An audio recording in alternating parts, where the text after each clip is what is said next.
Hey guys, welcome to TYT Sports. Ben Mankiewicz, Jason Rubin. That's Scooter Gennett, second baseman for the Milwaukee Brewers. Scooter, welcome. Thanks for joining us. Thanks for having me. So, first of all, congratulations. I understand you're out. You're in California. You've obviously been here because you come out here to play, and I'm sure you were here growing up as well, I imagine. But you're with your fiance. It's her first trip to California. Yes. Nice. Is she enjoying it? She's very excited. We went to Sir last night, which is her favorite restaurant now. All right, good. Never been there. Been living here 14 years. Don't even really know what you're talking about. Well, Fantastic. It's a big TV show. I'm very hip. I am very, very hip. I'm on the cut. So, you grew. You know, you've been up in the bigs for about a year and a half, and you're now. Ricky Weeks is going to leave Milwaukee. You're the Brewers' second baseman. I mean, you were the primary second baseman last year, but this is it now. You're the guy. That's got to feel pretty good. I mean, you're 24 years old. And so, like 9 years ago, you're 15. Did you think there was a possibility that in 2015 you'd be heading to spring training as the undisputed starter on a big league club? You know, that's tough to say. Growing up, you always dream, you always think about what the big leagues would be like and making it there. But it becoming reality is different. Let me ask it better. So when is the moment when you think, oh, I'm not just the best player among my friends? I think I'm actually quite good at this. It's a good question. I was actually that kid. I was undersized for the most part. Smallest guy in the team. Actually played a little basketball and football. Led the team in rebounds 1 year I played. Oh, so you're fierce. You're a competitor. You know, all right. Throwing bows. Yeah. But no, it was for me at 15. It's kind of hard to, when you're that young, it's hard to really look down the road and where your life's going to be. But I always felt like I was going to make it because I always put that work in. And I would say till high school, my junior year, that's when I was. It started to occur to you that hey, something's happening here. Yeah, I'm pretty good. Hey, these high school pitchers, they can't get me out. No. Yeah. Like many of us who grew, and I knew very early on that my path to the big leagues was going to be as a broadcaster, and I considered it really seriously. That's what I wanted to do more than anything was be a baseball broadcaster. But I don't have, like you said, you're the leading rebounder when you played basketball. Like, I don't have the commitment. I did not have I did it for a while. I'd take the tape recorder, I'd go up, I'd sit in the bleachers at Memorial Stadium in Baltimore, sit in the upper deck, at Memorial Stadium in Baltimore. And I'd do the game, but I did it 5 times, and then I thought, I just want to hang out with my friends. And I thought, do I want to spend a year in Yakima and a year in the Sally League and a year in Bakersfield? And I thought, no, I don't have that in me. I didn't have that drive, right? Which is almost the thing I admire most about athletes. And I think it gets overlooked because there's a lot of talk about natural talent, right? Mm-hmm. But you gave up weekends, I assume you were on serious travel teams, right? Like baseball took over your life, I imagine, from age 12 until you got drafted. It was a whole 9. My dad actually asked me when I was 8 or 9. He's like, "How serious are you about baseball?" And I'm like, "I love it." And I'm 8. Right, I loved it at 8 too. Yeah. And he's like, "Okay, well, we'll move to Florida." And so they moved to Florida for you, partly. They didn't break the news to my sister like that. How old is your sister? She older? She was 12 at the time. Oh. So it was a tough time for her to leave all her friends. She was pissed. But my dad was a scout for the Astros before I was born, so he realized in the northern areas it's just tough to, Right, you make in Cincinnati, right out of Ohio, you're not able to play all year round. You only get maybe 2 solid months out of the year. So moving down to Florida, that's when it really blew up for me. 120 games a year, practice every day. You weren't playing. We actually lived in St. Petersburg, which is about 45 minutes away from Sarasota, and we would drive back and forth every single day. I've spent every spring from age 10 to almost age 20 in St. Petersburg for at least a week. We'd go for spring training. We'd go see the Cardinals. My dad was a Cardinal fan. So that's impressive. Now, and you also then, you grew up you were a fan of baseball movies. Absolutely. Yeah, so was I. And there are a lot of let's be honest, there are a lot of really bad ones, right? Like, it's hard to get it right. Because it's a refined skill. Anytime you're showing a refined skill in a movie, it's difficult to do, and there's a lot of goofiness around it. And but you're a big Sandlot fan. I am. Like, how many times have you seen the Sandlot? I don't even know. One year I watched it every night before I went to bed. So at least 300 times. Right. So we're past 10. Times. We're into double digits. We're into triple digits. Jason, you're a Sandlot fan. I'm a big Sandlot fan. It was actually one of my favorite baseball movies growing up too. I don't know if I've watched it 300 times. Yeah. But are you at the level of watching The Sandlot where you could basically quote the entire movie? Pretty much. I'm the type of person though where I might say I know a song and they'll be like, "We'll sing it," and I can't. But once the beat comes on, it'll click. Right. But here's the thing. See, I'm 47 years old. So in 1993, I was 26 years old. I was a grown man. I was having sex. Okay, right? I couldn't go have. Thanks for that. Right. So like I keep meeting these young baseball players or fans, and The Sandlot is their sort of seminal movie of their childhood, and I was like, it was a kids movie, right? Yeah. So I missed it. I mean, I've seen it, but it had no resonance with me. Right. But you first of all, we got a little Sandlot clip, so let's take a look. We'll come right back. I know you're smart, and I'm proud of you. I want you to make some friends this summer. Meet Scotty Smalls. Kale, get it! The kid is a L7 winning. My lace is over. Man, this is baseball. You gotta stop thinking. You just have fun. Climb trees, hop fences, get into trouble. Just stand there and stick your glove out in the air. I'll take care of it. Now he's in. Yeah! All right! With the coolest guys in the neighborhood. They've got the look. Wendy Peppercorn. Wow. Hey, girls. They've got the moves. They've got the rap. Blockhead. Geek. Jerk. Idiot. Moron. You bop for apples in the toilet. And you like it. You play ball like a girl. I got it! Oh, no. But something else has got their ball. That wasn't my ball. Dad's father gave it to him. Babe Ruth signed that ball. Babe Ruth! We gotta get that ball back. Got any bright ideas? Initiate retrieval section number 1. Power connect. Come on, help me, it's heavy. Now. Fire! Fire! Gotta blow!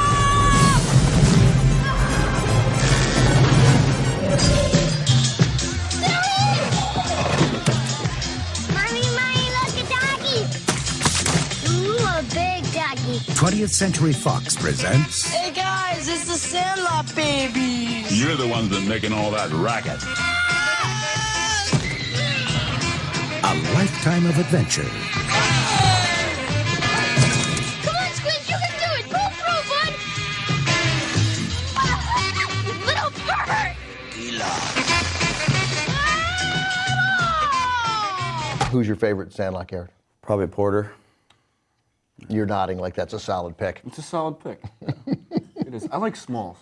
Smalls. Just for the line, you're killing me, Smalls. But at the same time, I've seen that come up so much outside of just even baseball and baseball movies. It's just an everyday life thing. Right. Now that I've just friends all the time, you're killing me, Smalls. And you need Smalls to be there for that line to happen. Absolutely. Since we're all now grown-ups, you. I mean, barely over here.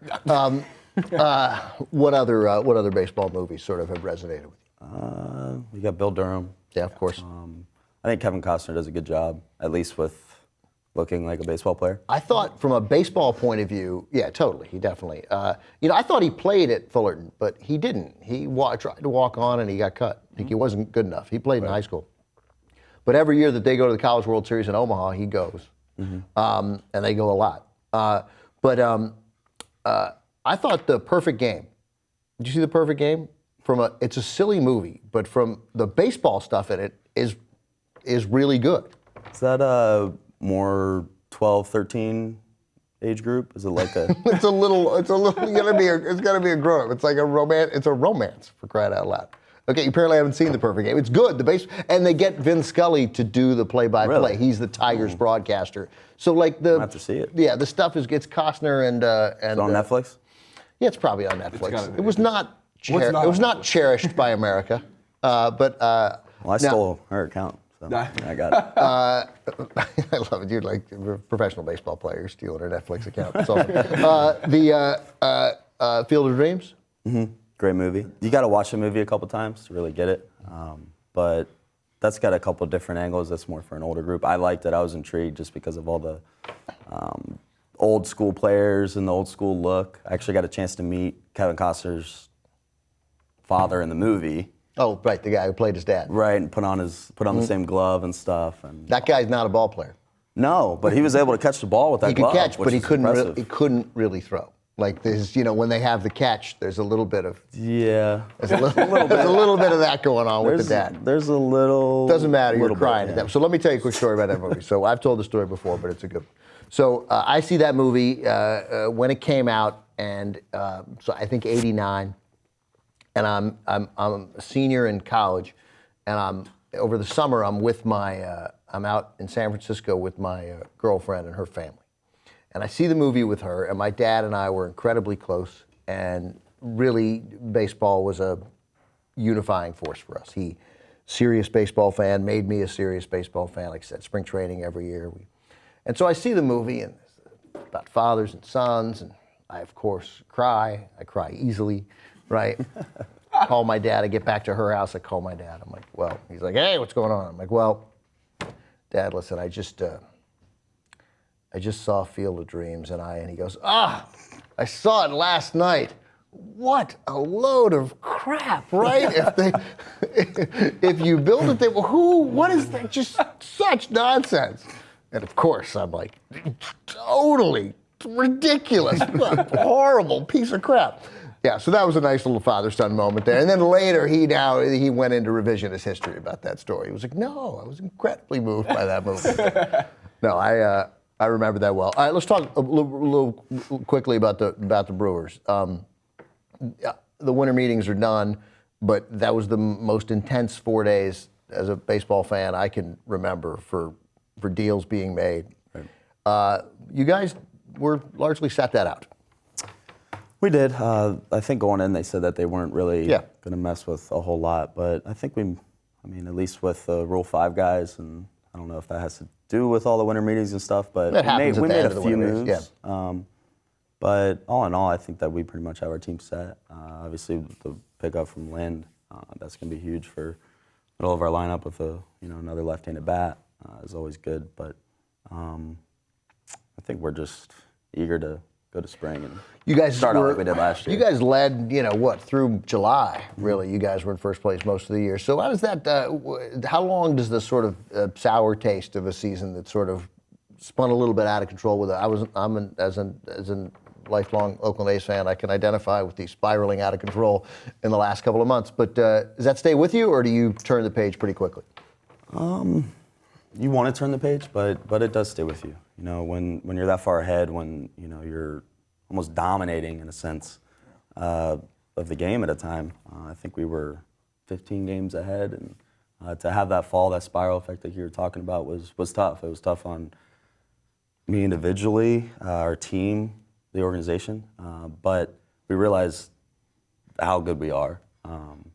But we also realized that we have to just go out and have fun and not worry about things. And that was, I think, most of our troubles was once we started losing, it was, why are we losing? We try to fix everything. It's like, let's just go out and play and have fun. Let me ask you one more question in this regard, because I have a movie show too, and whenever I have a director on or an actor on, and I try to, in a way that isn't, insulting, but I'm really interested in how people cope with failure. I've always been interested in it. My own failures have been at times difficult for me to deal with. And people in the public eye, athletes, creative people who make movies, their failures are often public. You make a movie, you spend a lot of money on it, critics hate it, doesn't make any money. People are essentially, not directly, but they're pointing fingers at you. Right. And your failures are incredibly public. The team falls apart. You had a really nice year, especially at your age. You can obviously be proud of your year, but how do you handle public failure and then be able to turn it around when you have to produce, when you fail Wednesday and you got to produce Thursday? Right. It's a great question. It's very tough to do. The best do it. You look at guys like Derek Jeter, all those guys. They have the mental part of the game, and they always have. It's going out consistently with the same attitude and drive. You really can't, at least in baseball, control. Even after you hit the ball, you don't know if it's going to get caught or if someone's going to mess up. So it's out of our control. But when you do fail over a longer period of time, in the public eye, at any time anybody could check how I did. I make an error in front of 30,000 people. They're all booing me. It doesn't make you feel good. And you come of age in the era of Twitter, where the reaction that players can get is instantaneous now. If you sit down and watch The Sandlot, bring back to your roots. Probably go out next day. Clear mind, right? Exactly. I used it to just feel comfortable to go to sleep. You have nightmares when you're little. It was something that made me feel good. Yeah. So next time I'm 0 for 4 Ks, I'll watch that game. So here's I have a theory, and this is the part that might be awkward. I've covered basketball, I've covered football, and there are there are athletes who are great to talk to and athletes who aren't. Baseball players in general, I found, can be the most difficult. Part of it's the daily grind of the season. I think you're out there constantly. Football players don't have to deal with the media quite as much. But I think it's the manner in which they have to deal with failure that breeds a sort of, you want me to engage with the press after the game, and look, even if I got a knock, even if I went 1 for 4, man, I struck out twice. I didn't drive that guy in from third with less than 2 outs. I didn't move the runner over from second. Yeah, I made that play, but I didn't get the ball to my glove. You didn't turn the double play quickly enough, and that led to a run. And even though it doesn't show up, it might look like you did okay. Right. That stuff's eating at you. And not only do you, and somehow you have to process that and turn around and come in the next day completely clean. And I think that leads to what is perceived by, I think, some in the media, but also fans, as some sullenness from baseball players. You guys aren't the most, in general, the passion shown on the bench is less than in other sports. I think you'd probably agree with that. And I'm wondering if that's at all part of it, or if it's just the way the culture is built up in baseball over the years. I think it's where you're watching the baseball. You go to Latin America and watch games. It's very exciting. It's almost that basketball intensity. Oh, is that right? It is, and that's why you see guys like Gomez on our team. He hits a home run and the bat's out of his hand right when he hits the ball, and he's pimps it or whatever you want to call it, and sprints around the bases. I know, and a lot of old school guys can't stand that. I think I love it. I love that he cares. I love guys who care. I love guys who try and break their bats. I love guys who get frustrated. Because I know I would. I'm with you. There's something respectable about the intensity of certain players, and when they bring that to the field, it just makes it more exciting to watch, especially things like Bat Flip of the Week that was coming out on a regular basis. All right, Scooter, thank you. Appreciate it, man. Thanks for being having here. Me, guys. It was fun. Good to meet you. Good to talk to you. Thank you. Jason, thanks. Of course. All right.